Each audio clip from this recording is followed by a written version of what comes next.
Nagsimula na po ang isa sa pinakamalaking event ng taon. Talagang ginaganap po ito end of the year eh. Ito po yung FIDE World Rapid and Blitz 2025.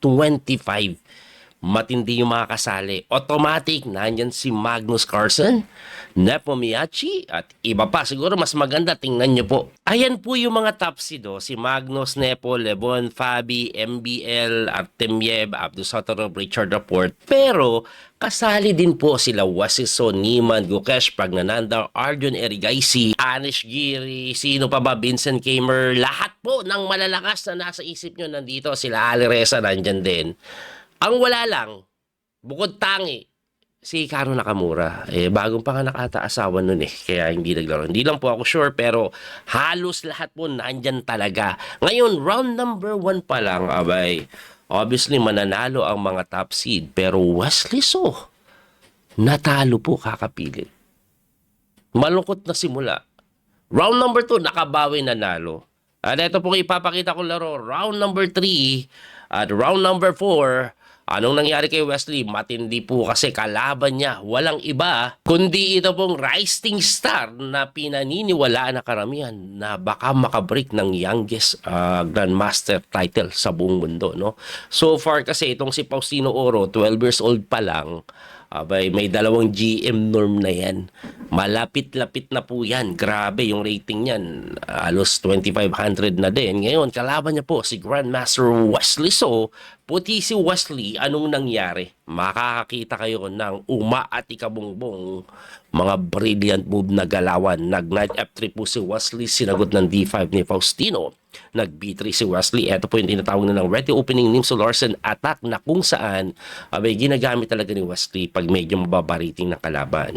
So pagka B3 po, tumira po ng knight F6, sinagot ng bishop to B2, nag-bishop to F5, knight lang po sa H4. Napakaaga nun. Balik natin, no? Usually kasi hinihintay muna to eh. Ang ginagawa dyan, nag-G3 muna, nag-E3, D3. Yan yung mga tira. May mga nag-C4 pa. Pero knight H4, talagang sinopresa niya si Faustino Oro na napatira po ng bishop to D7. Aba, hindi na supresa. Mabilis pinawalan. Yan yung number 1 move. Pagka bishop D7 po, nag-G3 na. Tumira po ng C5. Medyo napaisip na sa C5 itong si Faustino. Ibalik natin, no? Ang pinaka-common C5. Pero may iba po, nag-knight C6, meron din nag-G6, meron din nag-E6. Pero C5, no?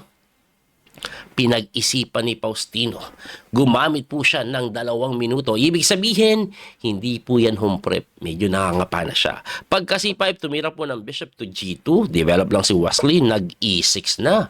Pagka E6, nag-C4 si Wesley. Mainland yung tinitira ni Wesley. At according po dito, dito po sa database ng chess.com, meron pong 8 laro yung C4 at 2 doon laro ni Wesley. So, pagka C4, hindi pala 2, 3. At actually, 4 na kasama yung laro na to dito sa database. 3 pala, meron pa pala sa ibaba. At ang score ni Wesley sa C4 na yan, hindi natin sasama yung kay Faustino sa 3 laro, 2.5 out of 3. Anyway, pagka C4 po, nag-bishop to C6, na sinagot ni Wesley ng capture lang. At pagka takes, kinapture po yan ng bishop na sinundot agad ni Wesley ng bishop takes to F6. Or, grabe nananahimik yung kabayo, kinapture niya. Kinapture din, of course. At pagka takes, kinapture ni Wesley So yan, na sinagot ng pawn takes pawn. At kung papansin niyo oras, Wesley So almost 15 minutes pa eh. Si Faustino Oro, 10 minutes na lang. So, ang nakakabili po doon sa ginawa ni Wesley na bishop takes F6 kanina, novelty yun. Binago niya yung tira. Siguro naisip niya ng konti na baka preparado si Faustino, let's play something new. Kaya nag-isip ng konti doon si Wesley sa bishop takes F6 eh. Anyway, tumira po si Wesley So dyan ng knight lang po sa C3, hitting the pawn na tinulak. At pagkatulak, nag-queen to E4. Nung tinitingnan ko yung queen E4 or knight E4 pala, mali-mali na ako ng notation, sabi ko parang mali. Parang meron po kasi dito, hit ito, hindi makatakbo. It turns out, no, kung ang gagawin po ni Faustino is queen to C6, ipakita ko lang, no? Ipakita ko lang, queen to C6, queen C2 pala gagawin yan. Ayan. Tapos ako, nag-iisip ako baka gumanito, tapos gumanyan kasi nga nakapin. Pero pag nag-G6 ka naman, kakaslingan ka na. Yun. Tapos bishop dito, yan daw po ang mangyayari. And then rook C1, medyo okay daw po ang white kung sakaling ganyan ang mangyayari kasi babagsak to no? Ibalik lang po natin, no? Sa nangyari, ang ginawa kasi ni Faustino, nag-queen to E6 na tinuluyan pa rin ni Wesley ng queen to C2. So, ang kagandahan po dyan sa Queen C2, bukod po sa nidepensahan, may atake na. Pero, hindi mo makapture basta-basta yan kasi may Queen C6 nakaganon, no? Naka-threat sa knight, nakapin, ayan, no? Babagsak yung piyesa. Kaya ang ginawa po dyan ni Faustino, dinevelop lang yung bishop. Sabi niya, sige, kainin mo, it's a trap boy. Pero mali pala yan kasi nakita ni Wesley So yung brilliant move na #1 engine move. Ako kasi unang tingin talaga kahit sa live stream sabi ko atras yan dito. Wala namang ibang square. Papayabayaan mo mang masira pong structure mo. Abay, na-miss ko to. Knight to F5. What a brilliant sacrifice. What a way to move away. What a way to move away. Kasi nga, inaatake, tinalon. Ngayon, pinapakapture. Pero hindi mo pwedeng kainin dahil may check po, bagsak yung reyna. Ano kagandahan dyan? May threat, oh. Tapos may threat pa rin dito. Once the bishop is gone, libre kasi ito. At eto na nga nangyari. Nag-castling lang si Faustino na kinapture lang po ni Wesley. Yung kanyang C5 na pawn. Grabe, libre. Libre. So, threaten yung queen na pag gumala yung reyna, kahit saan ka pumunta, kakainin to. Tapos kakasin nga one pawn up. Kaso, may nakita akong tirang. Parang sabi ko, mali ata ginawa ni Wesley. Ito, capture lang. At pagka-capture, magna-knight move lang sa D7. Nakita ko to sabi ko, pusang gala, yari ata si Papa Wes Bakit? Anong nangyayari dyan? Question mark yung minarka. Pero ito threat niya na kung human ang titingin, threaten yung queen mo. San ka pupunta?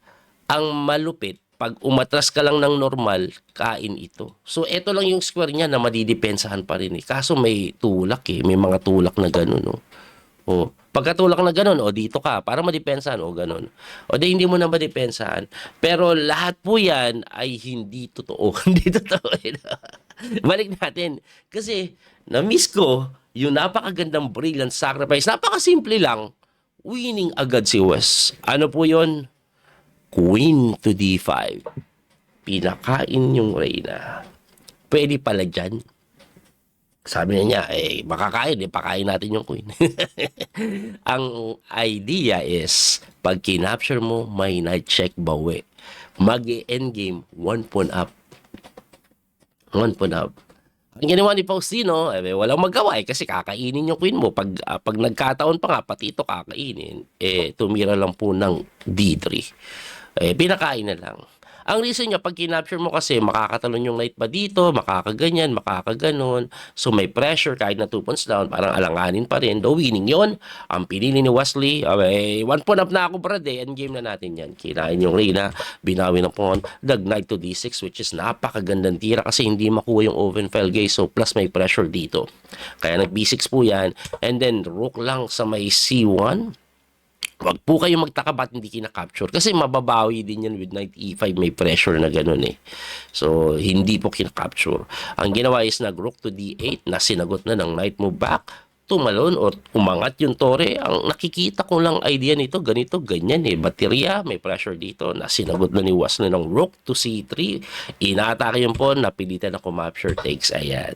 So, binibigay na lang po or pinapalit yung pawn. Kahit libre, hindi kinakapture. Kasi yung king, para ma-activate natin, one pawn up naman It's enough to win the game. So, tumira po yan ng rook D5. Ang intention yan, matinik din May gano'n, no? Tapos intermediate move, makaka-counterplay. Kaya dinipensahan rook to D1. Tumira po ng knight E5 na sinagot lang ng D3. Relax lang yung D3 ni Wes. Ang nakikita kong idea, maaari niyang sipain to later on. Walang knight D3 kasi ipapasak yan dyan Tapos magiging problema po pa yung D2 So D3, completely defended naman, kahit atakihin niya, wala namang magawa yung kabayo. So tumalo na lang po yan, H3, umatras, and then kinapture takes, and then pasok yung tore, hinarang capture takes, one pawn up.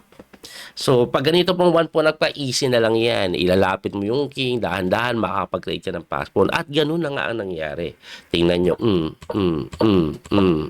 di ba? Oh. Actually, pagkatira po ng C4, akala ko ito idea, get rid of it, pero F4 pala. Ang kagandahan ngayon, bukod po sa one pawn up, winning na 5 minutes pa si Wesley, 25 seconds na lang si Faustino. Formality na lang ito, no? It's a matter of technique. Ayan, kinapture, takes, may pressure doon, tumakbo, humarang. Ayan, no? Harang, check, takbo na. O, gumanon, hinahamon. Pag nag-endgame, one pawn doon, yari eh.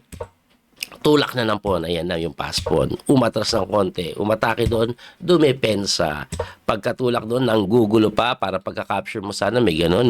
Magugulo eh. Tapos may pass pawn din siya, oh. Sabi ni Wesley, wag kang magulo. Check muna ako, boy. Hindi ka makapunta dito kasi checking kang gano'n. Pero umatras doon at tinulak na yung pawn. Wala pa rin pasok. Weak to. Pwedeng gumanan, gano'n. So, ang tinira, umatake ng pawn, dinipensahan. Papasok yung tore, pero chinek. Uy, tatabla, oh. Uy, oh, tatabla. Hindi. Akala ko babalik-balik eh. Hindi. Nagpapadagdag lang ng oras si Wesley. 10 seconds increment eh. Rapid po ito, 15 plus 10. Inatake. Pag kinapture, may capture doon. May kinapture na, tinix na nga. So, ang ending, may malinis na defended pass pawn dito. Weak pa ito. Wala na. Madali na. Pumasok yung tore. Check. Umilalim. Ayan. De kinapture na yung pawn. Eto, madali na. Akala ko mag-resign na si Faustino kasi 2 pawns up na eh. Pero tinuloy pa sinusubukan pa yung galing ni Wesley. Ay ipalit kasi pag napalit talo agad eh. Ayun wala na ito, nag-resign na. Kasi ang next move po is kakainin na ito, 30 na po. Dalawang side na yung habulin mo. Wala pa siyang oras. Lamang naman sa oras si Wesley kaya nag-resign si Faustino. Nakabawi. Natalo round 1, nanalo round 2, nanalo round 3. Ano nangyari round number 4? Abay, eto po, tingnan po natin. Kalaban naman po ni Wesley si Abimanyu. Putarik ba to? Puranik. Sorry. Namura ko ata. Jury. Si Abimanyu Puranik. Etong si Abimanyu, bago makalaban ni Wesley Soyan, tinablahan yan si Pragnananda at si Lekwang Lem. Pragnananda, Lekwang Lem, tabla siya. Tapos nakalimutan ko sabihin, si Faustino Oro, tinablahan nun si Mami Jarob, saka si Dominguez bago nakalaban ni Wesley. So, malakas din. Magaling tumabla. Tumira ng E4. Sabi ni Wesley, magaling ka tumabla. Pag nag-E5 ako, which is paborito ni Wesley, baka matabla, nagsisilyan for the win. Knight F3, D6, and then D4. Kinapture, takes, knight develop, nag-knight lang, and then A6. Ito po, yung tinatawag nilang Sicilian Naidor. Paborito yan ni MBL na sinagot ng G3 lang. Ito yung naidorp na Zagreb variation. Pagka G3, inatake, umatras, tumira Bishop E7, Bishop to G2, develop H5, agresibo si Wesley niya pa rin yan eh. Kasi pag nagkasing ka, bobombahin ka. Nasinagot lang ng Bishop to E3, mabilis, yung may tira pareho, mukhang preparado, at yung Bishop na ito ay novelty na po. Tumira ng novelty si Abimanyu, no? So, ang mga tira kasi dyan, dati, pakita ko lang, is ito, tapos H4, tapos ito. Basically, preventing H4 ang tira na yun, eh. No? Kasi pag nag-H3 ka, H4, GG5, or GG4. Pag nag-H4 ka, wala na. Pag nagpunta dito, para makain. Pero, Abimanyu, it's all yours, baby. Sige, ilakto basilay mo. Ilakto. Itulak mo. So, ang nangyari, tinulak na nga. Tapos, sinimplihan lang. Boom. Alam na alam ni Abimanyu ang ginagawa niya. Tinulak lang. Pagkatulak, Wesley so, medyo napaisip na po ng konti dito. Abay, siya po ay kumapsyo. Tagal nag-isip na Wesley, 2 minutes may higit pala yun. So, binawi po ng kabayo, mabilis pa rin si Abimanyu na sinagot po ng G6 para hindi makatalon yung kabayo sa F5, na sinagot ng Queen to dito, gusto magcasting sa Queen side, nag-Bishop to E3 lang si Wesley, nag-castling na nga, typical knight development, knight B to D7, na tinirahan ng H4. Ayan, eto kagandahan for the side of white. No? Hindi nakakasting si Wesley, so bobomba yan. Anyway, pag ganito po, maghahanda ka na para magkasing. So, igagalaw mo na yung reyna mo at pinili ni Wesley yung Queen H5 na medyo aktibong development. Pwede din kasi dito Ito kasi pressure doon, may pressure pa doon. Na sinagot ng AJ3 para hindi makapture yung pawn sa may A2 na akala ko ang gagawin is magkakasling na. Pero hindi nagkasling si Wesley. Tumira lang po ng rook to C8. Pinaninindigan niya na. Yung king ko, dyan lang titira sa gitna yan. So pagka rook C8, tumira po ng bishop, hinahamon ang kanyang bishop E. Sabi ni Wesley, ayoko munang ipalit yan, boy. Knight lang muna tayo dito. Barahan natin yung iyong bishop. Atakihin natin itong bishop mo sa may E3 na sinagot ng bishop G5. Blunder malala. Pusang gala. Ibalik natin mo. Bago ko ipakita bakit blunder malala yan. Meron kasing best move na takbo lang daw yung kabayo dito. Ang reason po, dinidepensahan ito sa kadahilanan na dahil kasi tinira mo ito, akala mo napakaganda na eh. Pag capture, mawawala na yung isolated sa H4, mabubuksan pa, connected ka. Ito hindi connected eh. Kaya pag napalit yung tore, mahirapan ka sa backtrack mo eh. Pero blunder malalayan dahil Wesley So, abay nakita niya po yung number 1 brilliant sacrifice. He sacrificed the rook. Pusang gala. Kinain lang. Malala. Anong mangyayari pag binawi mo muna ng pawn? Capture with a checkmatic ang ganun. Pag binawi mo ng reyna, capture pawn takes, may capture doon, 1 pawn up, ganun. Yun ang mangyayari. Grabe. Kasi, ayun o, nakatreat yung mga piyesa eh. Kaya nga po ang ginawa na lang ni Abimanyu, kinain na lang po yung kabayong ng aasar sa Gedli. Siyempre, yung kabayong medyo malakas ang threat sa F2 na sinagot ni Wesley na instead of taking, actually number 1 engine mo pala takes eh, pero hindi ginawa ni Wesley. Tinira ni Wesley yung second best move.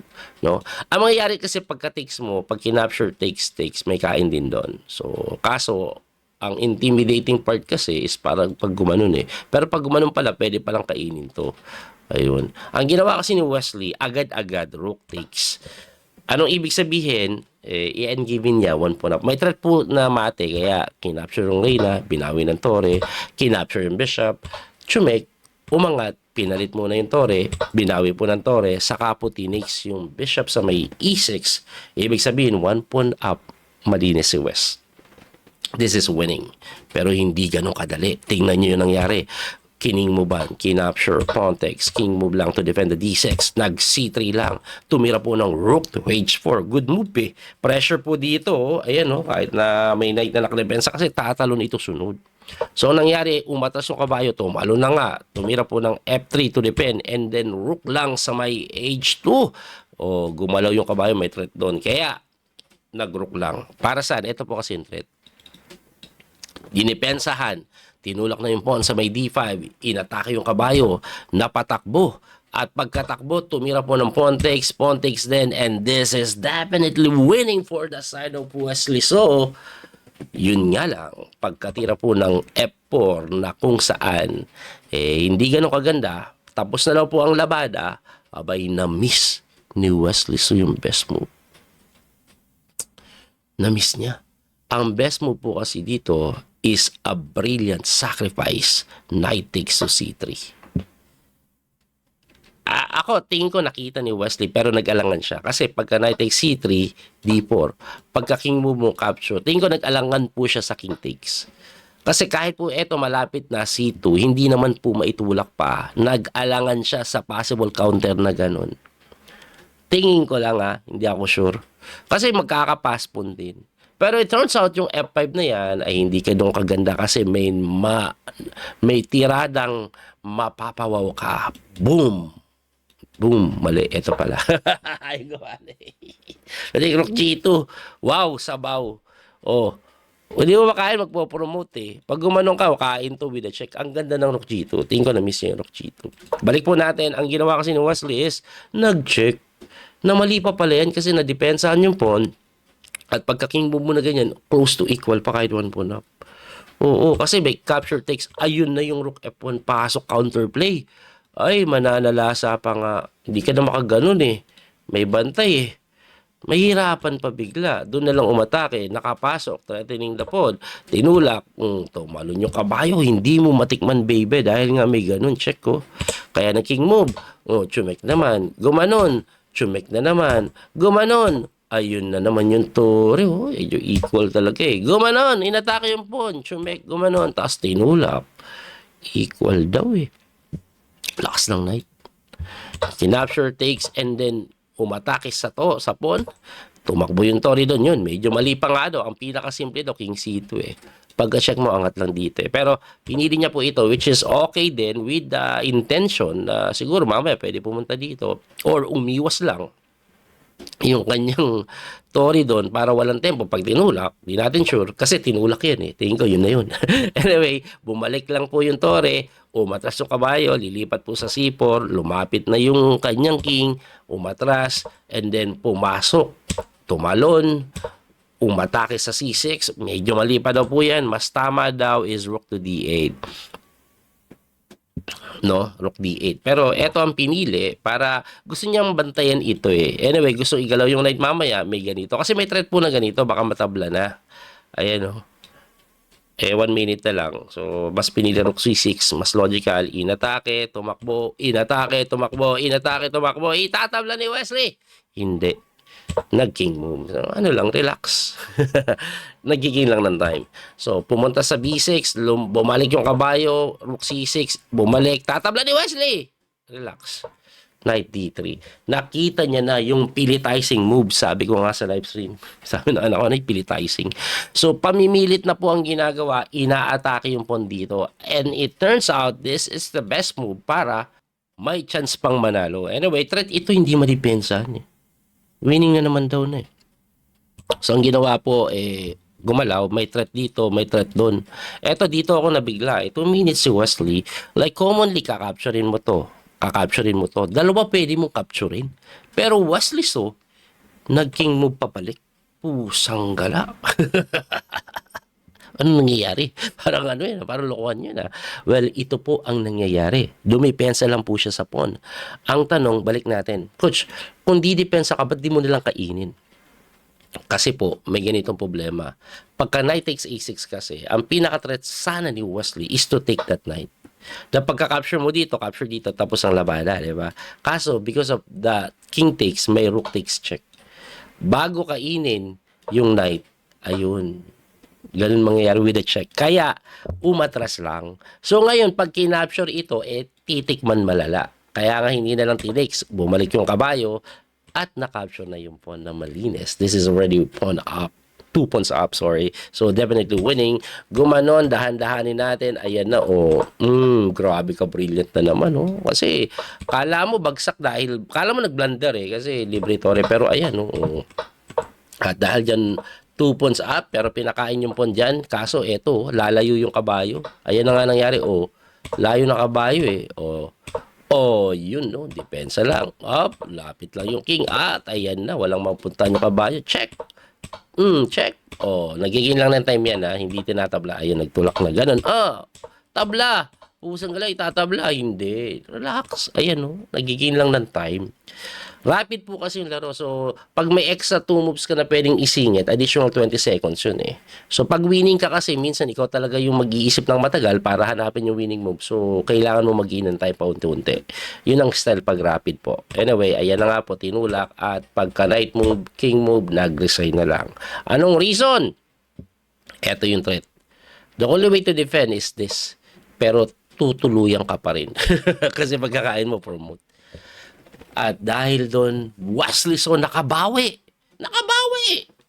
Ang score niya, 3 out of 4 na. Ngayon, round number 5, kalaban niya naman. Walang iba, kundi si Dennis Lasabik, yung pinagdududahang engine sa online na malakas. Ayun, nauwi sa tabla yung laban nila.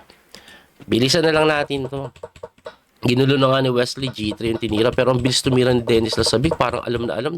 Alam mo yung accuracy ni Dennis Lasabik nung simula ang taas. 100%. Ayan, no. O, kasi talagang pinipilit niya eh. Gusto niya manalo, of course. Ayan, no. Ginugulo niya ni Wes eh. O, ayan, no. Nag-sacrifice na nga si Wes eh. Kaso, ayun, no. Good move eh. Opposite, same color bishop, lamang pa sa pawn structure. Ito pong si Dennis Lasabik. Kaya dito po sa bandang ito, I'm not sure kung sino nag-offer ng draw. Sige, sabi ni Wes, hindi natin mapilit yan. Tabla na. Tinabla po ni Wesley. Slightly better dyan ang itim. Pero tinabla na kasi wala na eh. So, ang standing po ng event after po ng round 5, eto po, tingnan po natin. Of course, yung pinakamahina nandyan, number 1, Magnus Carlsen with 4.5 together with Arjun Erigaisi, MBL, si Vladislav Batanev, si Gukash 4.5 din, no? Tapos maraming 4 points. Ayan ang mga 4 points. So, ayan yung mga 4 points. Oh, ayan, daming 4 points. So, Niman 4 points din, no? Nanalo siya. Sino tinalo niya huli? Uy, si Materia Advantage, tinalo niya. Marco Materia. Oh, tapos, 3.5, ayan na. Marami silang 3.5, including Wesley. Nandyan si Wesley. Marami. Si Bortnik naglalaro, 3.5 din, no? O, Nepo, 3.5. Rapport, Esipenko, Chit Baratam. Ayan, Pavi, 3.5. Daniel Darda, Madsudlo. O, daming 3.5. Dominguez, Wesley, so, Andre Kin. Si Idol Danil. My boy Dubob. Oh, GM Puya, Adani Tina. Ay, nakasunod. Akala ko nalaglag na eh kasi natalo yan. Tapos natabla, yun, nakadalawang sunod. So, nasa taas pa rin si Idol the Bob. Ayan po ang kabuuan. Meron pong 200 plus players na kalahok dito. At ang pinaka-format po nito, 13 round Swiss system. So, mamaya po is day 2. May 4 na laro. Tapos bukas, 4 po ulit ata. Yes, 4 po ulit bukas. Magla-live streaming tayo. Abangan nyo po yun. Magsisimula yung laban 7 PM sa Pilipinas. Muli ito po yung Coach Video Master Daniel Causo. Salamat ng marami sa support. Don't forget to like and share. Follow and subscribe. Merry Christmas. Happy New Year. God bless po mga kabiyahe. Bye-bye.